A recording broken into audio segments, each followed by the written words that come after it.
Part 2, I got a ride. So what I was saying, the dicey part, the tricky part is that it's your mind, right? It's your mind, and it's also your enemy at the same time, because Mr. Beast wants to use it to trap you. So what's the fix? Is there a fix? Are you just trapped? Are you stuck? Do you kill the mind? Do you destroy it? Do you learn how to make it your friend? What do you do with it? If it is one of the locks on your jail cell, in a sense. So, a fix, okay, this is from me. This is a fix, and you have to understand that the fix is known as well, okay? Like, once you come up with something in your mind, Mr. Beast knows it, so he knows about my fix. He knows at least the general outlay of it, okay? That's the tricky part.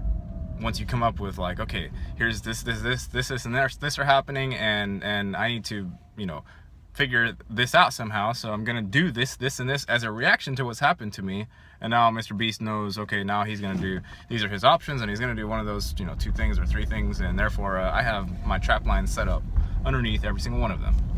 Every single one, not just the first, second, or the third, So you might have a 1 in 3, 2 out of 3 chance of not falling into a trap. He has them under all of them, okay? So the fix, my fix, this is one fix, and the idea is that you're grasping a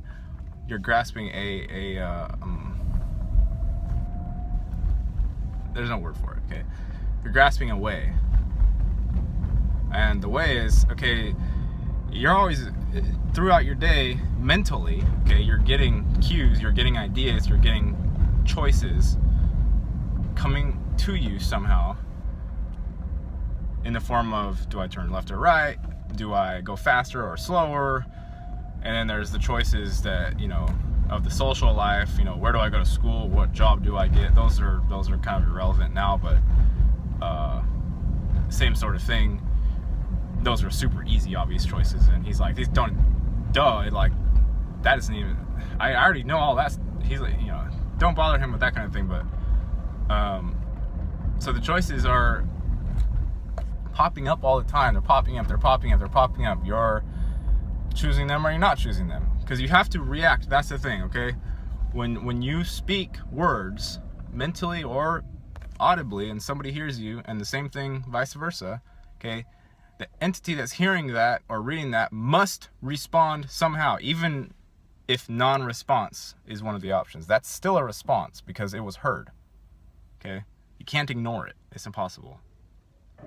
Unless you're meditating and that impulse or input that's coming in is literally a piece of the landscape and totally irrelevant as a single entity, which is what meditation is, and a good reason why it's a good tool. But if you're taking all these choices and inputs and they're all possible, they're all trap lines, because then your plot is your course is plotted, okay? So it's easy to set them up.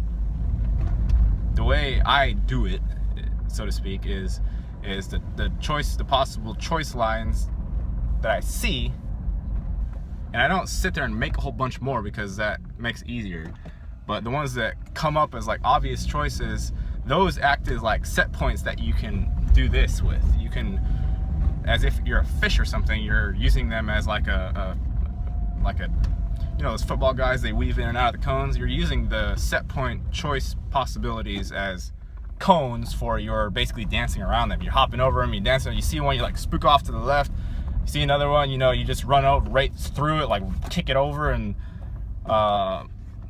so you're not pretending that they're not there. It's just that you're using them to create your own dance, which is happening moment to moment, and it's impossible for Mr. Beast to track that type of reaction to the set lines, because you have the power, the infinite power, while you're doing this. And for Mr. Beast to be able to follow you, he has to have infinite power as well, which would mean that he's not the Beast, because the Beast doesn't have that infinite creative power. So that's a way to sort of evade the Beast. So hope everyone has a good afternoon.